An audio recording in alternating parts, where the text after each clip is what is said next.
So, did you hear about the big changes at DMart? I mean, it's all over the news. Oh, yeah, I saw something about a board meeting, with a bunch of decisions. What's the lowdown? Well, first off, they've got a new CEO in the pipeline, Anshul Asawa, who is joining as CEO designate on March 15th and will become the full CEO next year. Hmm.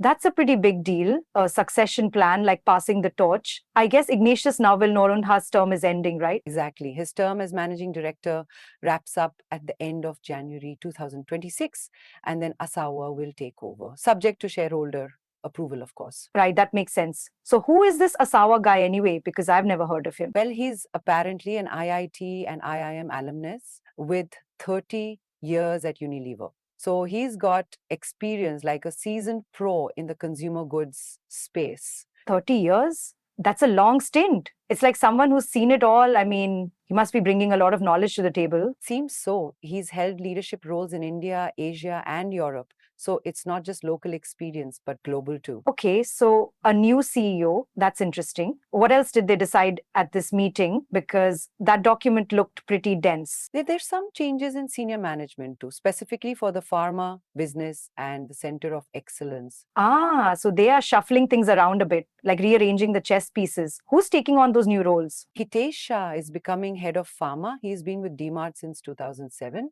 and is a vice president of category. So he has solid internal knowledge.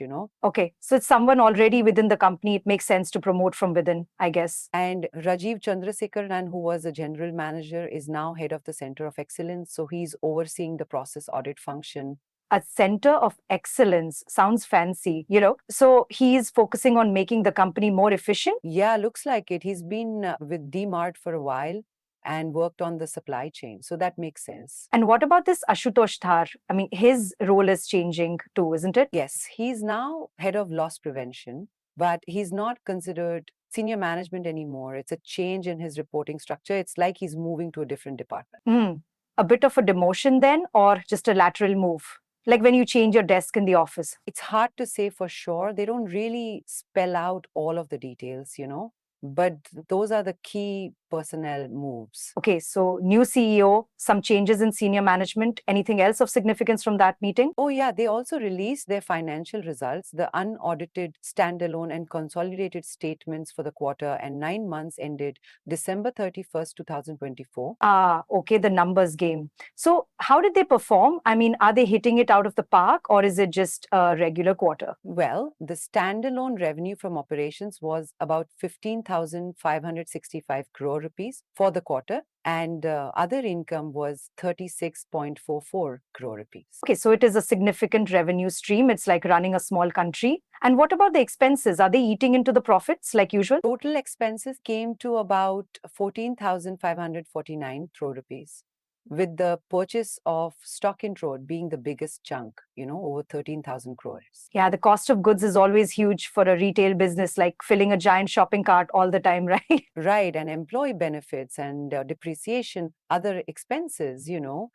all of that leads to a profit before tax of about 1,052 crore rupees. Okay, and after taxes, what's the final takeaway? I mean, the bottom line. The net profit after tax for the standalone was about 784 crore rupees, and their earnings per share is about 12 rupees. So it's a decent profit, actually. Not bad at all. It seems like they're doing pretty okay for themselves. What about the consolidated numbers? Are those even higher? The consolidated revenue from operations was about 15,972 crore rupees, and the net profit after tax was around 723 crore. So it is slightly lower than the standalone.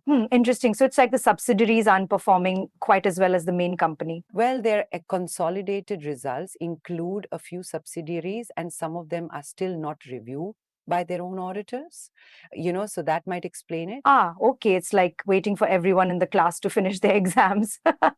So a bit of a mixed bag then. There are also some goods and service tax demands they've received, which they've appealed considering it as contingent liability. Contingent liability, that sounds complicated, like a risk they're hoping will go away. So, overall, what's the gist of it? A good boat for DMart? Yeah, it seems they're doing pretty well with the leadership changes in motion and solid financial results. Right. So, it's a mix of new beginnings and solid business as usual, like turning a page while keeping the book steady. Exactly. They've got a lot happening with the new CEO, management changes, plus financial results. What do you think will be the biggest impact of these changes?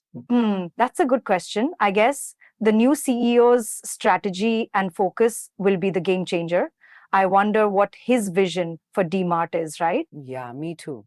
It will be interesting to see what direction he takes the company. So, any thoughts on how all of this is going to affect the average consumer? Well, I'd say for now, things will probably stay the same, but in the long run, it will depend on the new CEO's plans. So it's like, let's wait and see, right?